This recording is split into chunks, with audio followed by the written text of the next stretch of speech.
motion of a body along two axes simultaneously is known as what? Motion in plane or in 2D, two dimensional motion होगा या फिर इसको motion in plane बोलते हैं। इसके along x और Y axis के along इसको हम लोग रिप्रेजेंट करते हैं। यहां पर इसमें x1 y1 होगा, तो यहां पर इसमें x2 y2 होगा, पर इसकी वेलोसिटी एक जगह पे अलग होगी, दूसरी जगह पे अलग होगी। ये कंडीशन में यदि कोई बॉडी x और y एक्सिस के बीच में चल रही जो लगातार अपनी पोजीशन को चेंज करती जा रही है x और y के, तो उसको क्या बोलते हैं अपन? Motion in plane. अब बात आती है इसमें कि क्वेश्चंस कैसे लगते हैं। तो देखो, तो unlike motion in 1D, motion in 1D,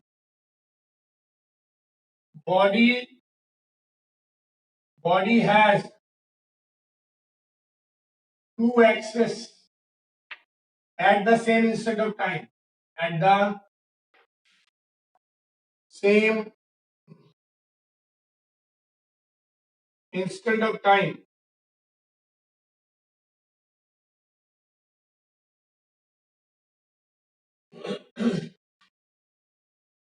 Thus, we get equations of motion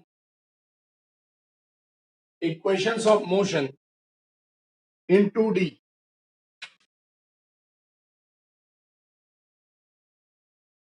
as, ध्यान देना जरा सब लोग, in 1D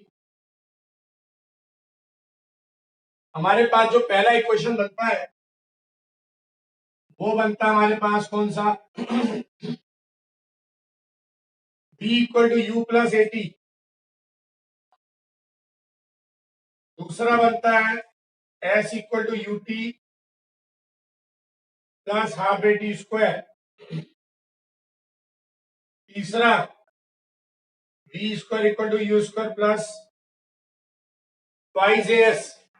ये तीनों इक्वेशन बनते हैं 1D में, लेकिन यही चीज यदि हम 2D में करें तो 2D में क्या हो जाएगा हमारे पास? इन 2D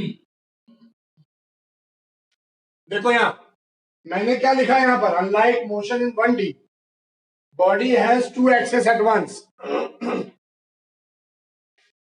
तो इसका मतलब एक समय में उसमें दो एक्सिस है। यदि वो एक्स और वाई एक्सिस के बीच में चल रहा है, इसका मतलब उसमें एक्स एक्सिस भी है और वाई एक्सिस भी है। तो क्या होगा? यही इक्वेशंस वहां भी यूज होगी, पर उस समय में वो एक्सिस के अकॉर्डिंग यूज होगी। तो अपन पहला इक्वेशन जो लिखते हैं वो अपन लिखते हैं ए part along x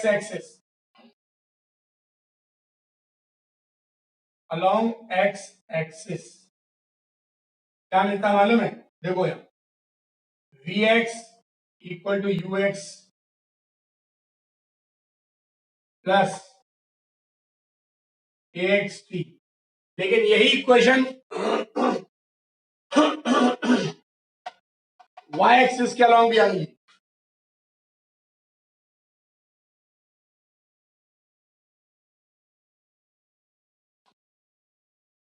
along y axis क्या हो जाएगा? vy equal to uy plus ayt। ये दोनों इक्वेशन यूज हो जाएंगे।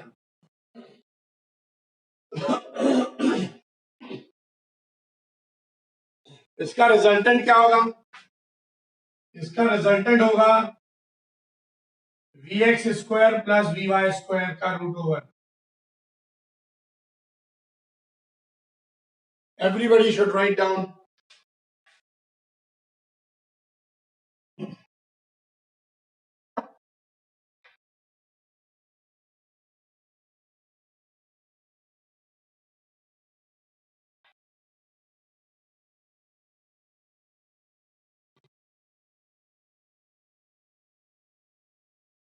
I'm rubbing the upper part of the concept. I think you might have noted down this much. ये diagram भी बना लिया होगा सबने. देखो यहाँ. So what do we do exactly when we talk about the second equation, this one? So what exactly we have? Let's see. Second equation यहां पर ही लिखेंगे हम लोग.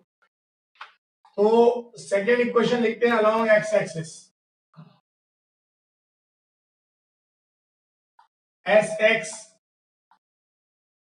equal to uxt plus half axt square. ये x axis के along है. यही part यदि हम लोग फिर से ले तो हमको y एक्सिस के along भी लिखना पड़ेगा. मतलब हर बार हम लोग इस इक्वेशन को, हर एक इक्वेशन को दोनों एक्सिस के अबाउट कंसिडर करते हैं.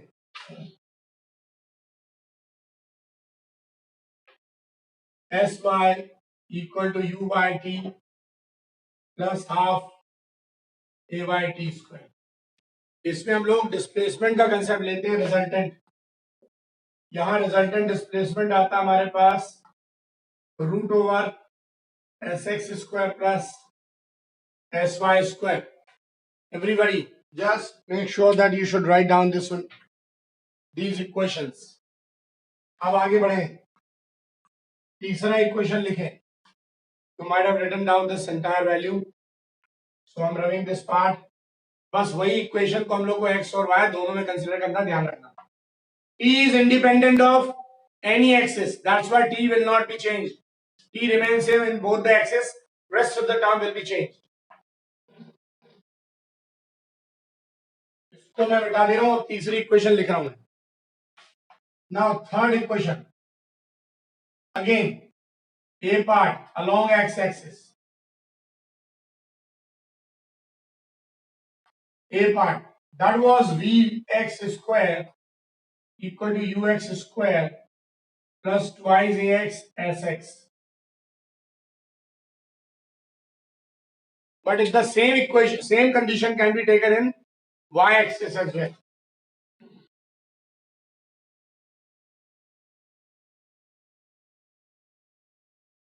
What do we get? Vy square equal to uy square plus 2ay sy. You can see this. When we talk about the relation, so we have only two things already done. Third one is left over as acceleration.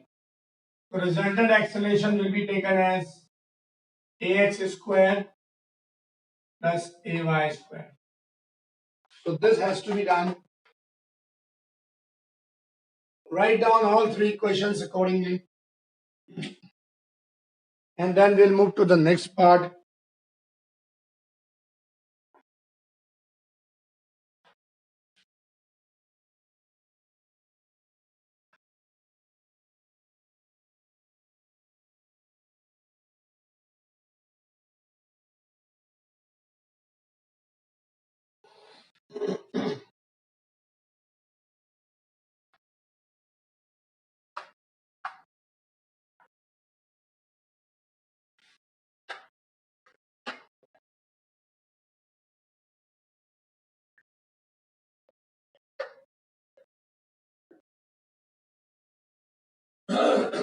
Students, have you all written down this much?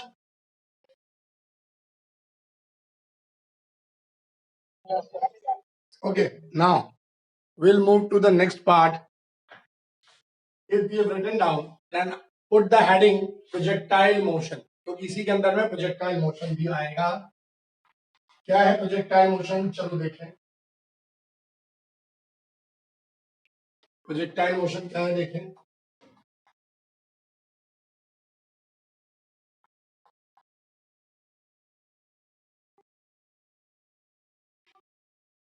projectile motion. projectile motion क्या होता देखें. projectile motion is such motion of a body in which if a body is thrown upward in any condition, then it will be falling at some other point other than the position or point of origin. यदि किसी body को नीचे से ऊपर फेंका जाए तो वो अपनी ओरिजिनल पोजीशन से कहीं और गिरेगा. हम उसको कैसे भी फेंके, ऐसा फेंके या उसको ऐसा फेंके या उसको ऐसा फेंके, कैसा भी फेंके, यदि वो अपनी पोजीशन से कहीं और गिरता है पॉइंट ऑफ ओरिजिन से, तो जो पाथ वो उसने फॉलो किया है उस पाथ को बोलते हैं प्रोजेक्टाइल पाथ, और वो जो मोशन उसने चला है उसको बोलते हैं प्रोजेक्टाइल मोशन. सो बॉडी को खुद को क्या बोलते हैं जिसे फेंका गया है, that is considered as projectile motion. So when a body is thrown upward into air, obviously, then if it falls somewhere else other than the point of origin, then the path traveled by the body is considered as projectile path and the motion followed is called projectile motion. I think you might have understood this part. So अब इस projectile motion में हम लोग यदि ध्यान देते हैं तो प्रोजेक्टाइल मोशन कैसे भी तरीके से हो सकती है. हम यदि एक्स वाई कोऑर्डिनेट से यहां से ऊपर फेंकते तो ये ऐसा गिरेगी. आप फुटबॉल बॉल कुछ भी खेलते हो, पत्थर फेंकते हो, आपको ऐसे ही लगता है. कंडीशन एक कंडीशन. यदि आप हाइट से ऊपर से नीचे फेंकते हो चीजों, जैसे छत पे खड़े हो और ऊपर से नीचे बॉल फेंक रहे हो तो कुछ ऐसा गिरेगी बॉल जाके. तो इस प्रकार का पाथ भी प्रोजेक्टाइल पाथ ही कहलाता है. So these are all the examples of projectile motion and the projectile path. तो this is what projectile motion. हमेशा देखो एक्स और वाई एक्सिस आएंगे ही आएंगे यहां. तो ये हमारे पास कंसेप्ट किसके हैं, प्रोजेक्टाइल मोशन के.